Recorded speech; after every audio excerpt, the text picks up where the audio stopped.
If this is your first time here, hit subscribe and give this video a like.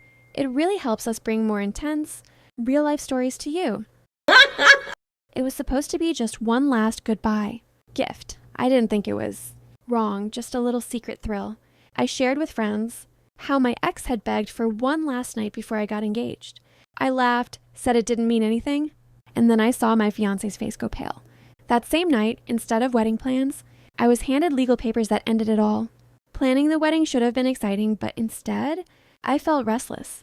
Daniel sat across the table, calculator in hand, tallying flowers, catering, deposits. Do we really need the extra string quartet? I teased, running my fingers through my hair, feeling the tension rise. We have to be careful with money, he said. Trusting silence made something stir inside me, a craving for something forbidden, something thrilling that he could never give. Later that evening, my phone buzzed. Adrian's name lit up the screen. My ex. The one I could never quite forget. His texts were innocent. Or so I told myself. I still think about you. Ever wonder what could have been? A shiver ran down my spine. The thrill of being wanted again, of someone remembering the me before promises and spreadsheets. It was intoxicating. Daniel didn't notice when I set the phone down. One little secret. What harm could it do? At work, everyone asked about the wedding. Co-workers wanted the juicy details, the dress, the venue, the cake. I gave short, distracted answers, but my mind was somewhere far hotter, far more thrilling. On Adrian. On the memory of our last night together before I'd promised myself to someone else. That evening, I met my closest friends at our favorite wine bar. Glass in hand, I leaned back, letting the soft, dim lights highlight my smile. They begged me for stories, and I couldn't resist. Adrian, he wanted me, I said, my voice low, teasing. He begged for one last night, and I gave it to him as a goodbye gift before my wedding.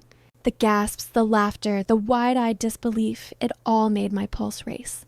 A dangerous, thrilling heat ran through me, the kind that comes from knowing you're living a secret no one else can touch. What I didn't realize, Daniel had quietly slipped in behind me, frozen at the doorway. He caught every word, every wicked, teasing syllable. Later, at home, he asked me directly what I had meant. I laughed, brushing it off, letting my words drip with playful provocation. "You're too jealous," I whispered. He stayed silent. That silence. It was sharper than anger, colder than disappointment. It made my body ache in ways I didn't expect.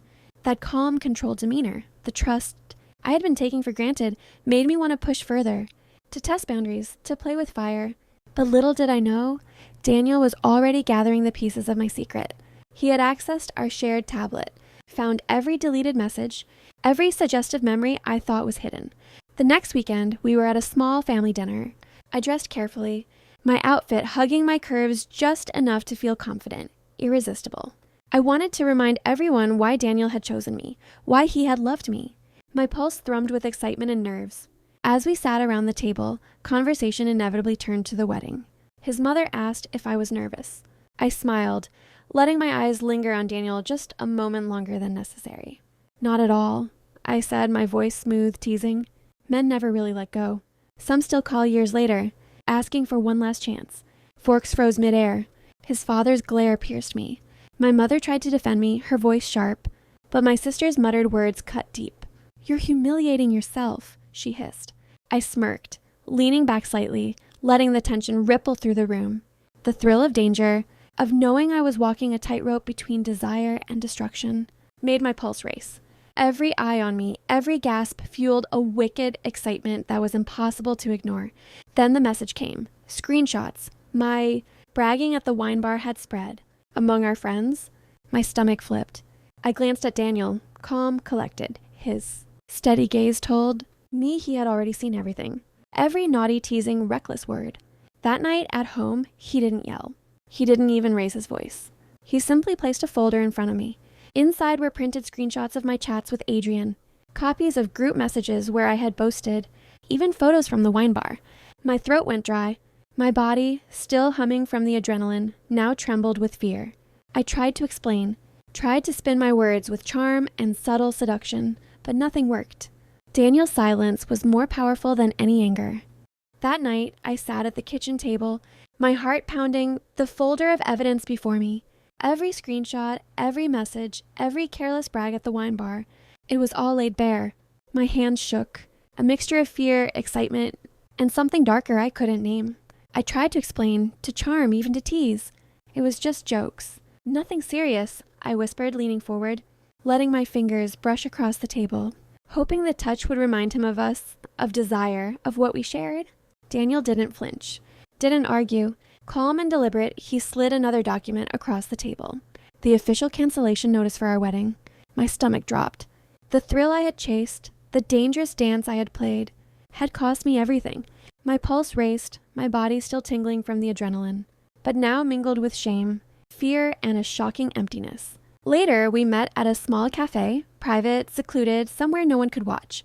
I dressed carefully, hoping to remind him of all the reasons he had chosen me, hoping maybe some spark of desire could override the betrayal. I leaned in close, whispered, my voice soft, coaxing. Adrian meant nothing. It was just a joke. I didn't mean to hurt you. He didn't respond. He slid a slim envelope across the table. Inside, finalized legal filings, canceled contracts, financial claims. My hands trembled as I held the papers.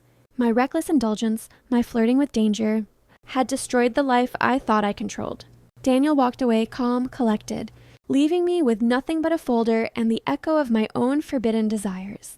My pulse, my body, my mind, still burned with the memory of that thrill, the taste of what I had risked, and the bitter, intoxicating ache of loss. Days passed, and I couldn't escape the weight of what had happened. Every glance at my phone, every quiet corner of the apartment, reminded me of the thrill I had chased, and the destruction it had brought. I replayed the wine bar, the laughter, the whispers, the way my pulse had raced when I spoke Adrian's name aloud. That dangerous, intoxicating excitement. I had tasted it, and it had felt like power, like freedom. But now, in the shadow of loss, it burned differently, sharp, hot, and bitter. Daniel didn't call. He walked away with dignity, leaving me to confront the consequences of my own choices. The wedding was gone.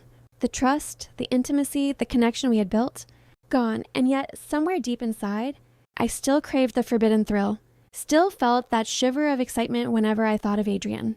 I realized painfully that desire without boundaries could never coexist with love, with trust. My body remembered the thrill, but my mind remembered the cost.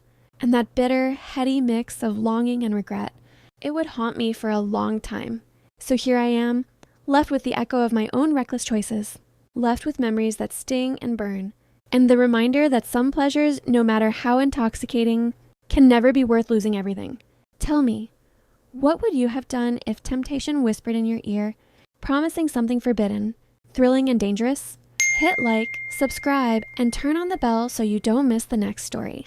Comment below which city you're watching from, and share if you've ever had a secret that almost destroyed you.